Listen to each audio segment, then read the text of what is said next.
Yes, Kenya. Tamu sana, yes.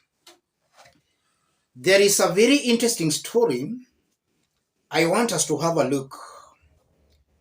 Kenya President Ruto reinstates fuel subsidies in U-turn. Kenya's energy regulator said the oil marketing companies will be compensated from the Petroleum Development Fund.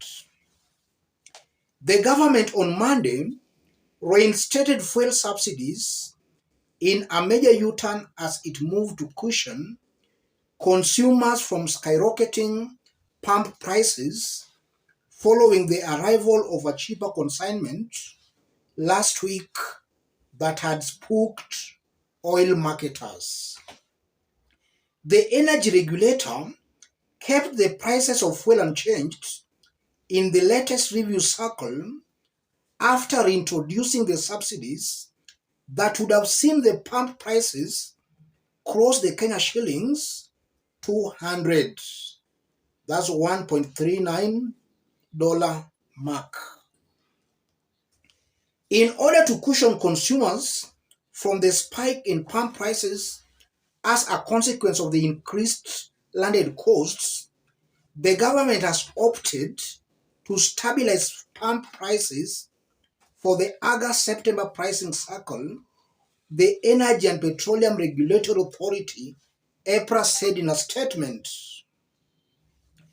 EPRA said the oil marketing companies will be compensated from the Petroleum Development Fund according to EPRA.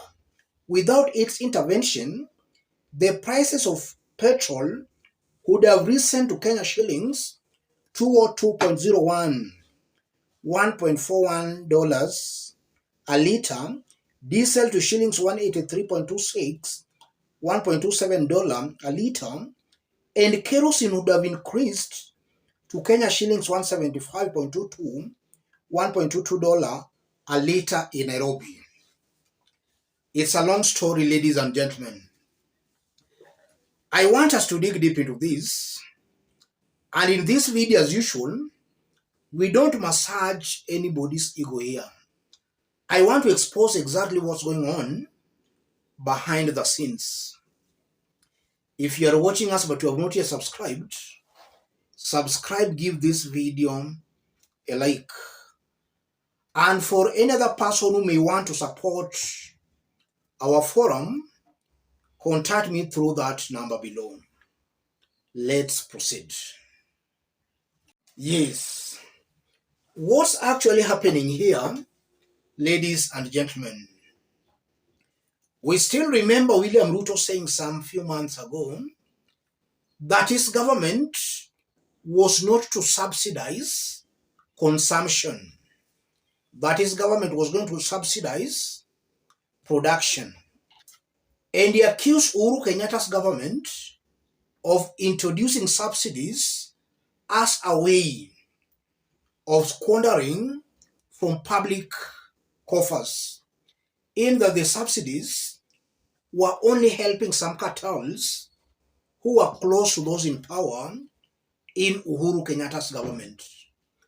That was William Ruto months ago. He was against the subsidies. Let's briefly listen to William Ruto before we proceed. President William Ruto has maintained that his administration will not reintroduce subsidies on petroleum products and maize flour as demanded by Azimio leader Raila Odinga, with a threat of mass action if it does not lower the cost of living and does not come down within 14 days. According to the president, the subsidies were economically untenable and had been abused by his predecessor Uhuru Kenyatta to benefit a few well-connected business operatives. Francis Kashuri reports. President William Ruto used the Taifa Gas Special Economic Zone groundbreaking ceremony in Mombasa County to fire back at Azimio leader Raila Odinga's 14-day ultimatum for resumption of subsidies on fuel products and maize flour, ostensibly to manage the biting cost of living. We will not go back to reckless borrowing. We will not go back to subsidies that benefit brokers, cartels, and people who are politically correct. We will not go back to that. We are going to promote instead production.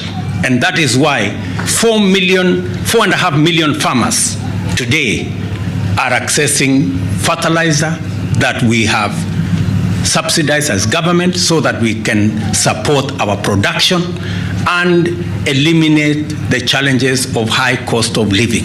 I have stabilized the economy. I am now dealing with the cost of living, and we are not dealing with it on a short-term basis. We are dealing with it in a sustainable manner. And the fellows on the other side are not going to give us any lectures or any lessons because they have none to give. If they had any ideas, they had 5 years to implement, and they did not. Yes, that was William Ruto months ago. Listening to William Ruto and what he's now doing, I won't be wrong to conclude William Ruto always means the opposite of what he has been saying, or the opposite of what he says. If he says he's going north, be rest assured Ruto is going south. He was talking ill of the subsidies. His government is now introducing subsidies. So I don't know whether it's a real subsidy or whether that's also a way this government wants to fleece taxpayers' money. Because from what we have so far seen in this government, I don't think a good number of Kenyans will trust this government.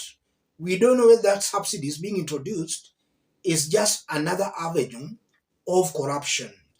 And I'm saying that because a few months ago, William Ruto himself told Kenya that he had entered into a deal with, I think, Saudi Arabia, where oil was to be imported into the country through a government-to-government kind of a deal.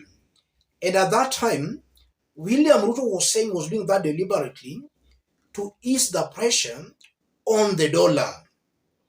As I talk, dollar is actually rising. The value of dollar is going up compared to Kenyan shilling.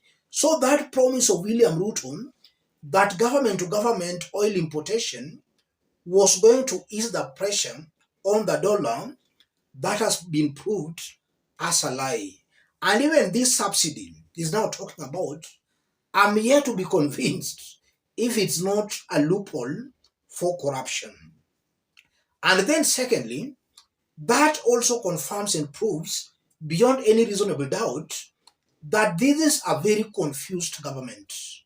William Ruto was not ready, not prepared to form a government. Now that he has that government, he doesn't know on how to start, how to pause, how the government is totally clueless, or rather the leaders in this government are totally clueless. That's also something coming out very, very clearly. And besides that, I'm seeing a William Ruto who is actually also very green when it comes to governance. William Ruto as an individual, he's actually very green. And it reinforces this notion that everything Azimio has been talking about, or everything Raila Odinga has been talking about this government, are actually true. When Raila Odinga tells Kenya that this is a government that will not deliver, it's actually coming out as the truth. Raila has been telling this government to give Kenyan subsidies. Ruto has been talking ill of that. So Raila Odinga and the Azimio team have actually been proved as right. They had seen it. William Ruto, either he had not seen it or he had seen it, but he was just playing politics. Let me stop it there, ladies and gentlemen. If you are watching us but you have not yet subscribe, give this video a like. For those who want to support or are willing to support the forum, contact me through that number below. We are still working on a detailed analysis on the new oil prices, which we'll also release to you in our subsequent videos. Thank you. God bless you. God bless Kenya.